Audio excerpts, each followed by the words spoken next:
Can you feel it too? Does the world seem upside down to you right now?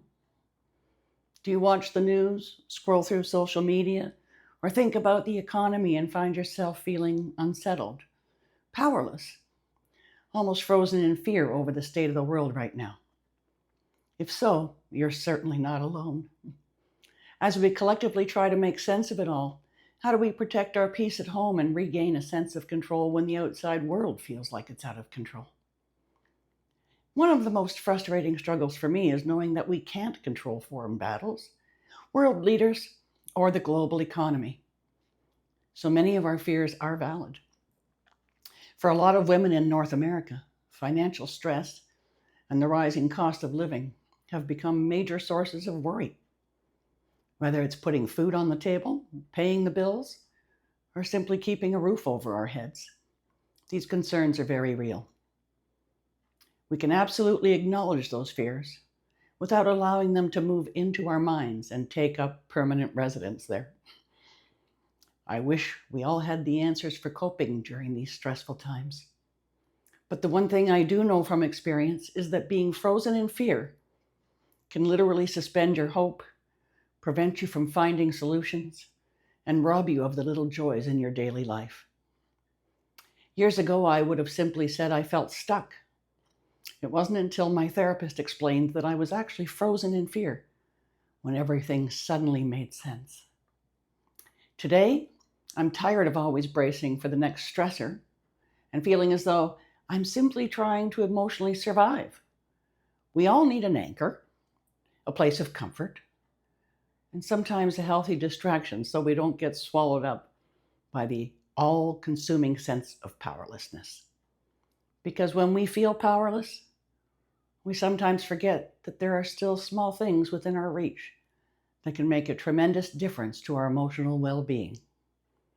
So let's make a conscious effort, ladies, to put our stubbornness to good use and protect our peace. I think it might be helpful to begin with some of the choices we make every day. For example, choosing to hold on to your faith in your own beliefs and not immediately jump to catastrophic thinking. Choosing not to give away our power by allowing outside events to completely intimidate us. And choosing to keep a close eye on our anxiety levels, because prolonged worry can quietly wreak havoc in our daily lives. The reality is, we can't control what happens around the world, but we do have choices about where we place our attention, how we care for ourselves, and how we protect our own little corner of that world. So focus on a strength you have.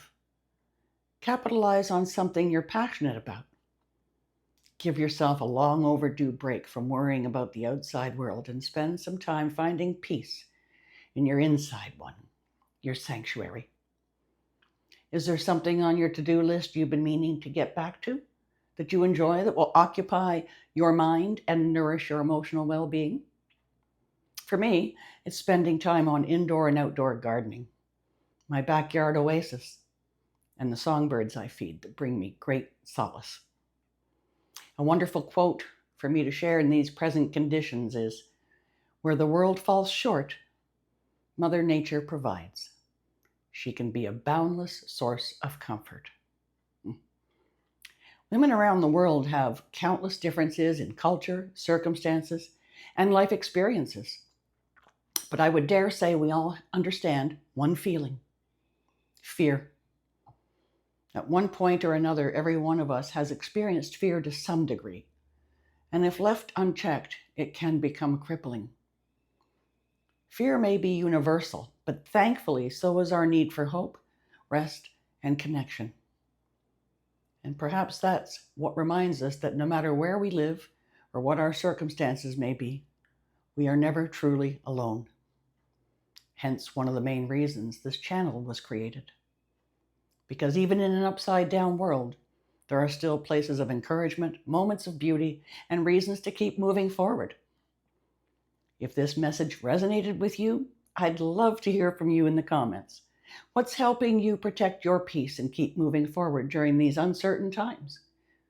And if you're looking for more ways to create comfort and emotional well-being in your own little corner of the world, I invite you to watch my video called, Is Your Home Staged for Your Emotional Well-Being?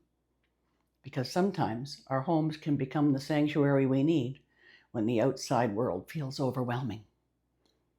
And if you'd like to join me for more conversations about the invisible struggles women carry and ways to nurture our emotional well-being, I'd be honored to have you subscribe. Thank you for sharing your time with me. With much gratitude, I'm Kyle's mom.